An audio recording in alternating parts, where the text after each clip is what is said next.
Good evening, and it's a great pleasure to be here. And can we first start by acknowledging the Turrbal Yagara people and Uncle Des for his very warm welcome here.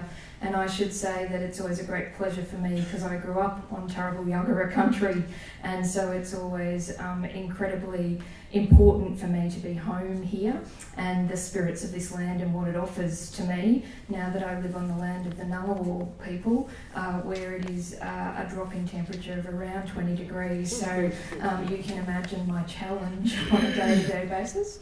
But I also want to acknowledge all the Aboriginal and Torres Strait Islander elders and people in the room, and the incredibly important knowledge and knowledge systems and the importance of that to the Healing Foundation. And we're going to talk about that the primary role of the Healing Foundation is to actually elevate Aboriginal and Torres Strait Islander knowledge, and today we'll demonstrate how we're doing this. I'm going to hand over though to my good friend Frank, and we're going to do a little bit of a double act together.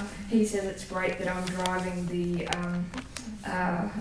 presentation we have. I'm not so sure about that, but let's see how our skills go. So I'm going to push this across to Frank. Oh no, he's going to get his own microphone. He's going to get his own microphone. Thank you, Ron. Did you even? Is it on good? Yes. The last time I saw this mic when I went to sing in a karaoke bar.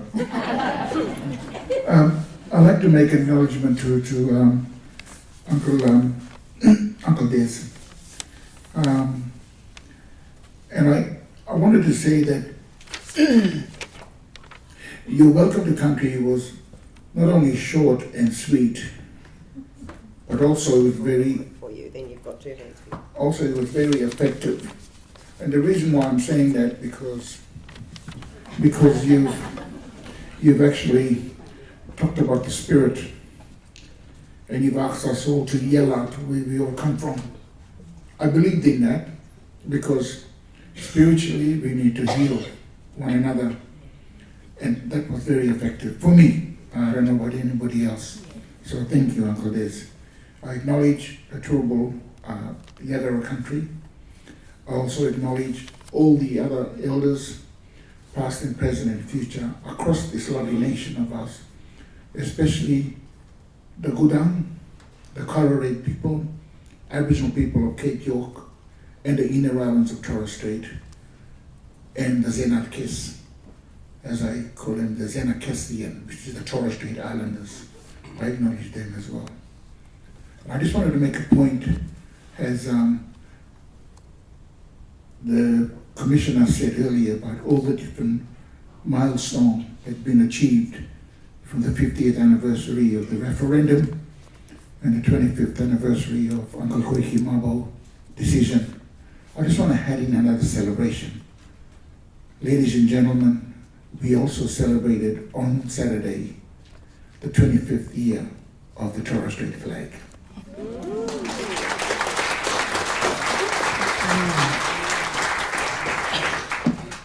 So my job today is really just to give you a very quick theory. I am just a very big part of this presentation.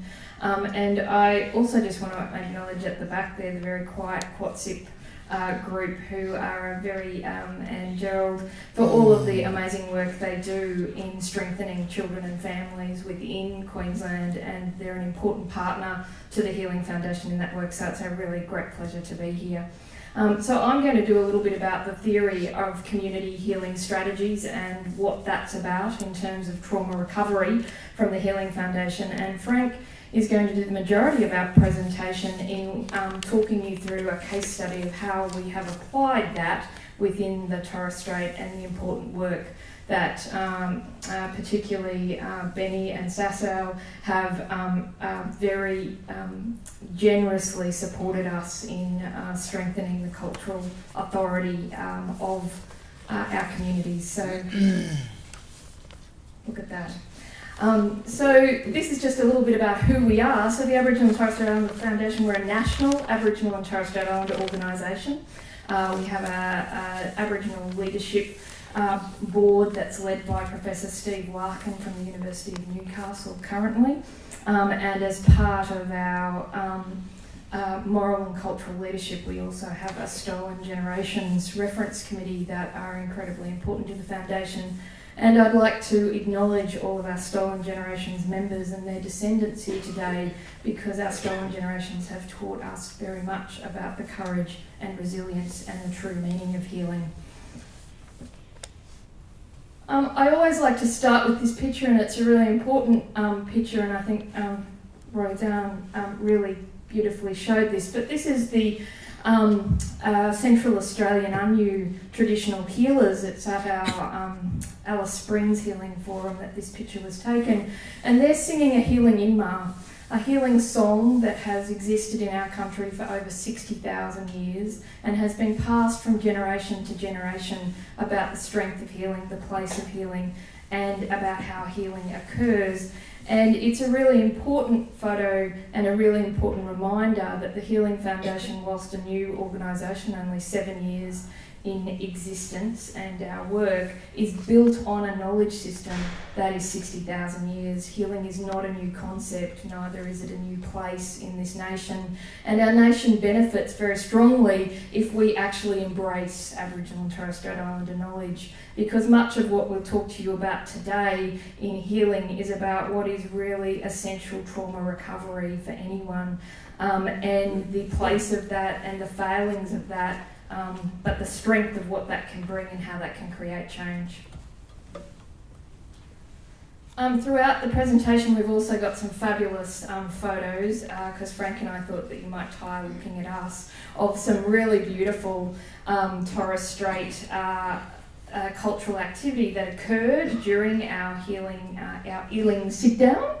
I may not have said that my pronunciation well, but Frank will explain this. But we thought we'd start with this photo because it's a photo of young Torres Strait men getting ready to perform a traditional dance that, again, for thousands and thousands of years has been passed from generation to generation, and that healing is about, for our communities, that our children are our dreaming and they are our future, and that is well understood and well taken care of within Aboriginal and Torres Strait Islander culture.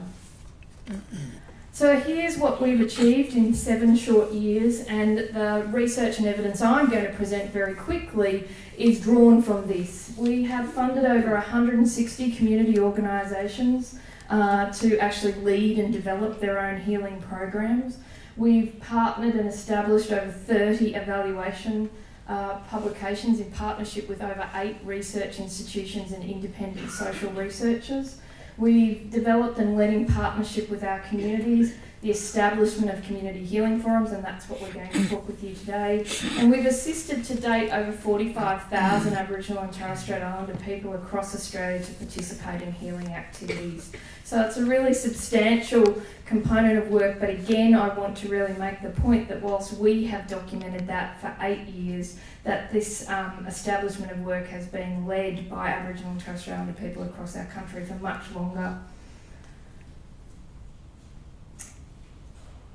So I think one of the really important things to remember is that, firstly, colonisation, many people talk about as if it's something that has happened and has occurred and has finished.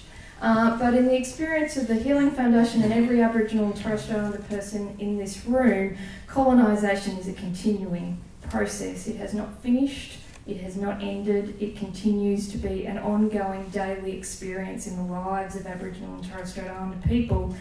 And a failure to understand that means that we fail to understand the type of policy required to support people.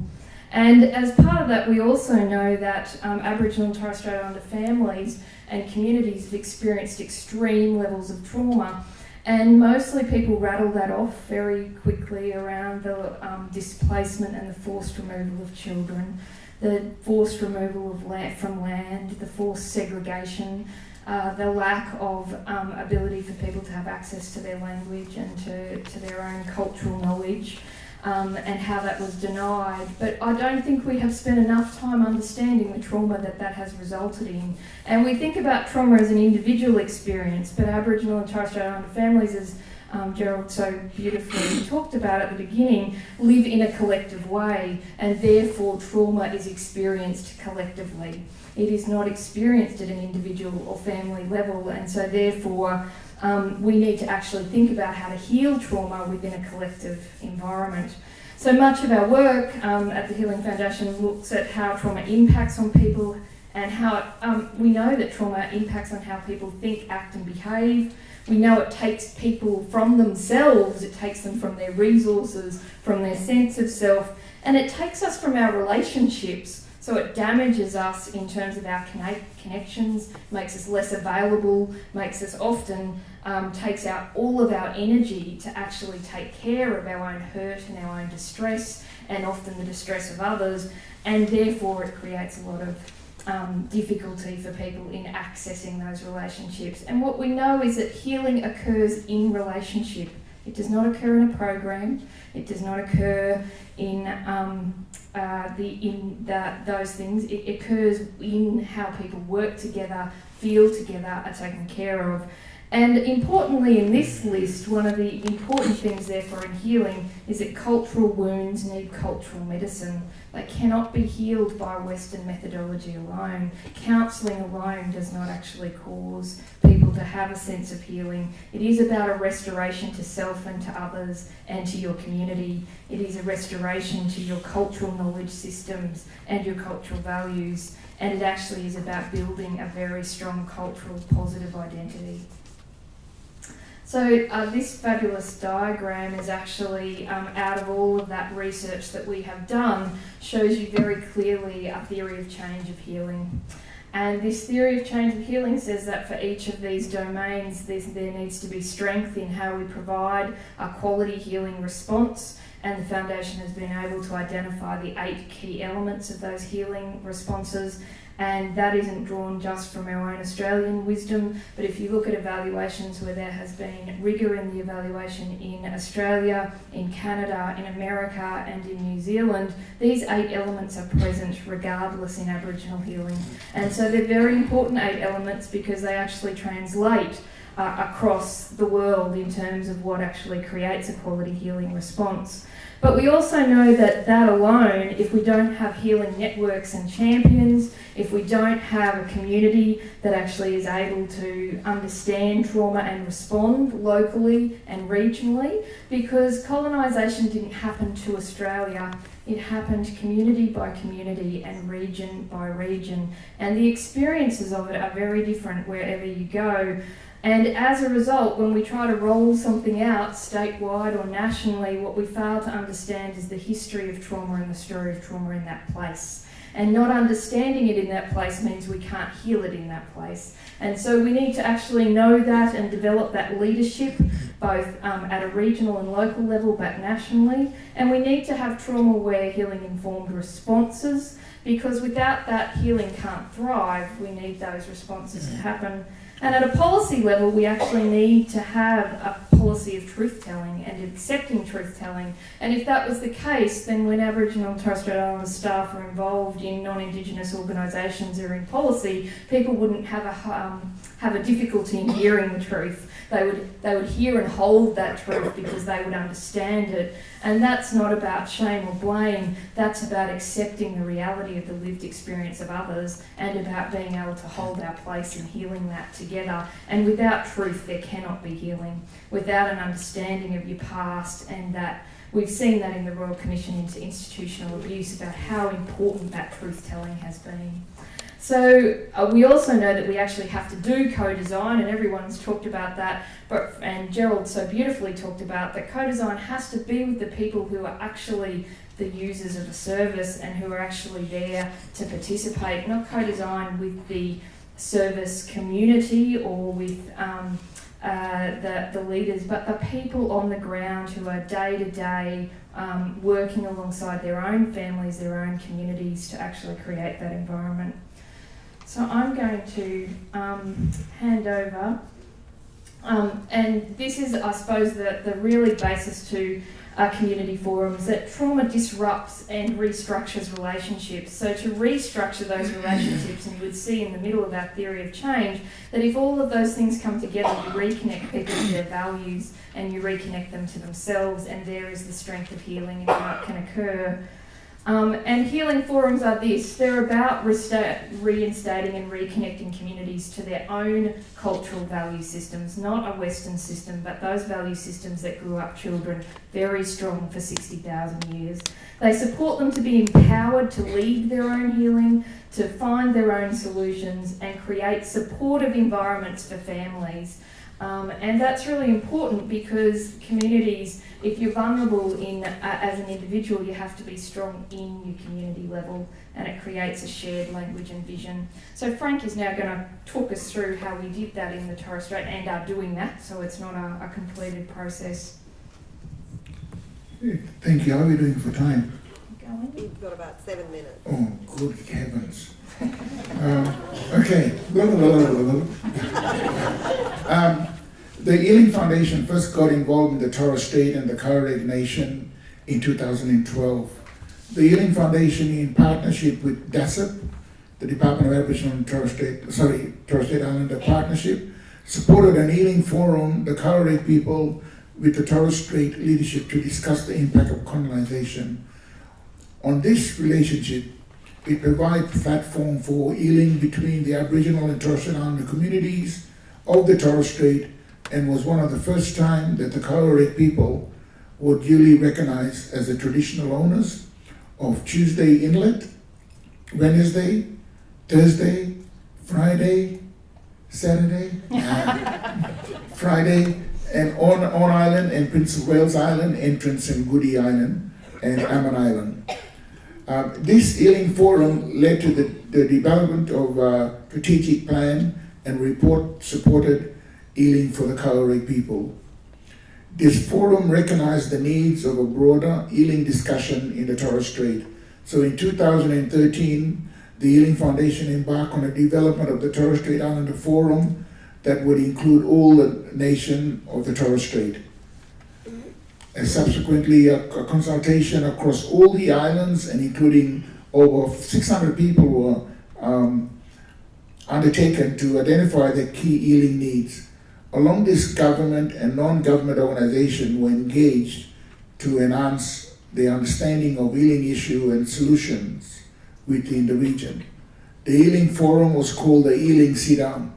Simply means in English, healing gathering. Why we say sit down? Because every time when we get together, we sit down and then we talk. The Healing Sit-Down has over 90 people participate and was guided culturally by a knowledge circle made up of healing leadership within the Torres Strait. In our audience today, I'm happy to announce two of our original and current members of our Knowledge Circle group. The Knowledge Circle provides significant cultural leadership for the Hillan Foundation to ensure we adhere to cultural protocols and that the Healing Sit-Down was culturally strong and inclusive. Introducing Mr. Benny Mabo and Ms. Sassel Mills. Biggest of you two. Key theme that community reflect on and design solution during the Healing Sit-Down were child safety, number one. Number two, community safety, spiritual healing, self-determination, leadership and governance. Our healing leadership on the Torres Strait is strong, and during the Healing Sit-Down, people recognize the importance of rebuilding our community structure to support safety for our children and families. Much discussion occurred during the Healing Forum about the impact of colonization and how this has led to many negative consequences of violence and abuse, and how this was impacting on our family communities. However, our spirit was strong, and people did not just dwell on issues that created mindful solution to create changes. This led to the development of the Torres Strait and Karaeg Aboriginal People Healing Strategy 2016. And let me make it, if you don't know, where TI and those places, the inner island of Torres Strait, that is Aboriginal land. It's not Torres Strait land. It belongs to the Karaeg Nation. This plan was coordinated by the federal government TSRA, the strategy launch, We also worked to ensure that the healing strategy and community solution was part of the integration service delivery plan. This plan was coordinated by the federal government, TSRA, the Torres Strait Regional Authority, the state government, that's it, Department of Aboriginal and Torres Strait Islander Partnership, and local government, Torres Shire Council, and the Torres Strait Islander Regional Council, and NPARC, the Northern Peninsula Area Regional Council. The plan awaits approval from the board and will be launched by the end of 2017. The Healing Foundation commits to continue to support the community reach their healing aspiration and has continued some critical work in supporting the emergence of men's healing work within the formation of Kelar, support our women's leadership with continued discussion and support of the work for Omaskerem, which is meaning our women, and working with the community to look at the development of the community healing team. What changes has this led to? The big difference I've seen in the working in collaboration of all services. It is an early stage, but all services realize the importance of working together. And all of the documents I mentioned, including the ISD plan, is strongly calling for working in collaborated way, sharing resources to maximize opportunities for a safer community and create employment. Current political environment is like anywhere else in this country. The challenge is there: unemployment, further education and training, lateral and other violence, health and well-being. Young at heart people are now taking the initiative to move forward in addressing the issue mentioned above. The signs are encouraging, but lots more work needs to be done. As mentioned in the report, the key theme I talked about earlier, child safety, child's community safety, spiritual healing, self-determination, leadership and governance. Our children cannot be safe by just working with individual families. Our community needs to be strong and to support development and implement their own healing solution. Our community also always work together to support our family and nation to grow.